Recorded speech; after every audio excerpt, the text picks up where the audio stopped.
Well, yeah. Anything else you want to add, Rozan? I do want to add a couple of other things. Okay. So you alluded to that we had an open ballot center and we allowed you in there to observe the process. And we do that, but you were escorted by somebody else on our staff. I didn't touch anything. Yeah. But the other thing is that we do have a lot of security measures in Right. place. We brought in representatives from Homeland Security that were offered up to come in and evaluate our process and tell us where we had some holes in the system. And so they told us what we needed to do to kind of up our game a little bit. Mm-hmm. We do have when we have active ballots, we do have a lot of security measures in our ballot center. We have an alarm system down there. We have a 2-factor entry. You have to have a key and a badge to get in that room. Mm-hmm. And we have 4 people that have a key to that room, and I'm that's not it. one of them. And really? No, Yeah. Wow. we don't let That's her have interesting. it. Yeah, as an elected official, I chose to have the permanent full-time staff be the ones with access to that. Mm-hmm. Wow, that's fantastic. Okay, I love that. Yeah. Well, so I didn't we had- realize. We had multiple people from the Department of Homeland Security. We had one that came through and looked at all of our systems and our processes, and then we had a second one that came in and looked at our physical location and our physical security. So we've had our IT information systems and our processes audited as well as our physical location. Wow, I mean, and that's pretty cool because that actually makes me feel better that somebody's doing that they that they're involved that much. So would Salt Lake County have done the same thing? It was offered up to them, but it's hard. It was hard to do in 2020. Okay. So I'm not sure if they did it or not. Yeah, I don't want to speak for them. Right. Right. And if they didn't, they most certainly could do it now. Okay, all right, that's good to know. So you did mention one other thing to me earlier about cameras. Do you want to explain about the cameras and the systems that are in place? So we do have video surveillance in our ballot center. We keep that on and running 24/7 when we have an active election. And we have the cameras intentionally placed right over the most important equipment in the ballot center. So we have it placed where our tabulation machines are, where our incoming ballot machine is, where it's scanning the incoming ballots and capturing their signatures, as well as the areas where people are flattening the ballots. Okay. And laying them flat. I remember that process. Mm-hmm. They had to kind of separate the. Is that when they separate the envelope, or was that? Right. I'm trying to remember. Okay. Yeah. Yeah. Yeah. So okay. And they're flattening the ballots and getting them ready for tabulation. The other thing we do is that we control our ballot center, the types of writing instruments that can be allowed in our ballot center. Oh. We don't allow any black or blue ink down there. We don't even really allow red pens. Oh, wow. We have colors. So our primary is purple and we only use purple pens. And our general election is green and we only have green pens. So that if there was ever a question as to whether it was done by the voter or the staff, that we can look at the You can ink. just tell by the ink. Yeah. Oh, that's Mm-hmm. yeah. All these little things you wouldn't think of, but that's really important. Yeah, and we switch up the colors basically, every year.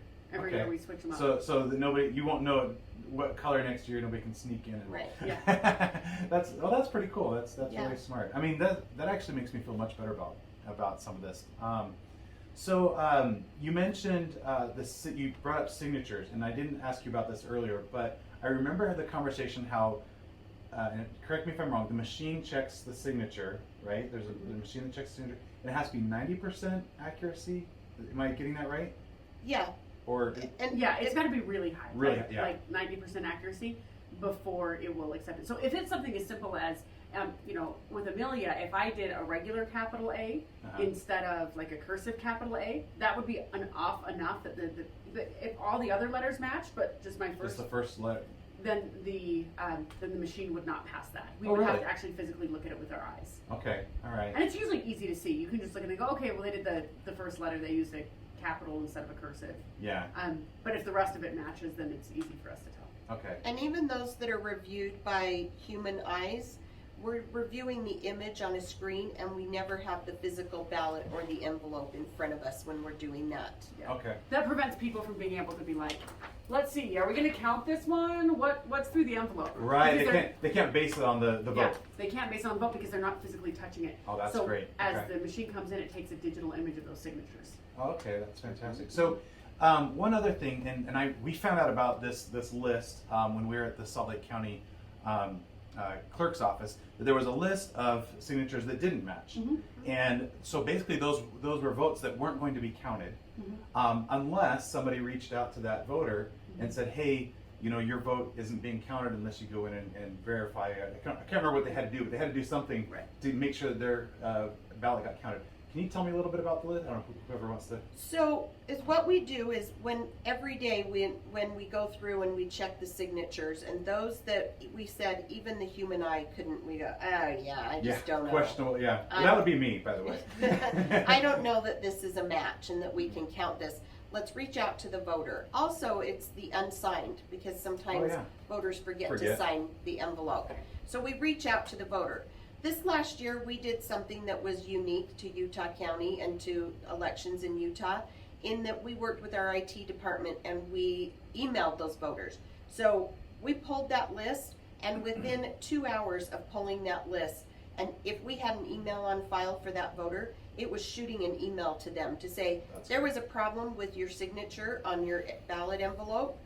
In order for your ballot to count, you need to contact your county clerk's office. You can reach them at, or you can sign the attached affidavit and email that back to the office. But then we also followed up by sending it via snail mail as well. Yeah, I remember, so when we got the list, I don't remember exactly how many were on it, but it turned out that there was more on that list than the difference between Lori Stringham's election.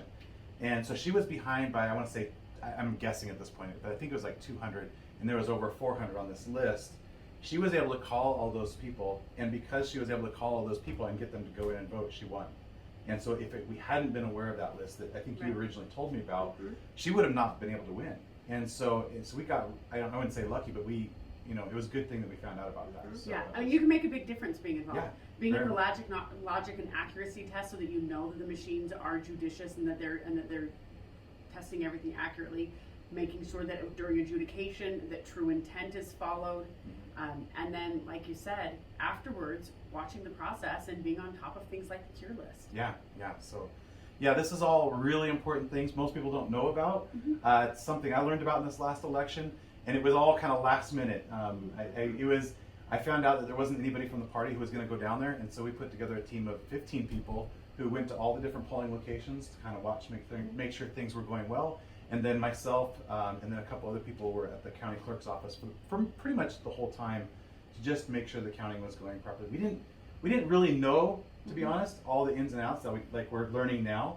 So next time, that's one of the things as a party chair, I want to make sure that we are on top of that. And one of the things I've talked to some people about is putting together a committee that just is focused on this and understanding how the audits work and what we need to do to be sure that it's fair, that everything is done properly. And so we'll be doing that if I become the chair. And I really appreciate both of you, your time and all that you do. And hopefully we can replicate what you're doing here in Salt Lake County and feel confident about our elections. Yeah, sounds great. Thanks, Chris. Thank you. All right, Appreciate it. Good luck. Appreciate it.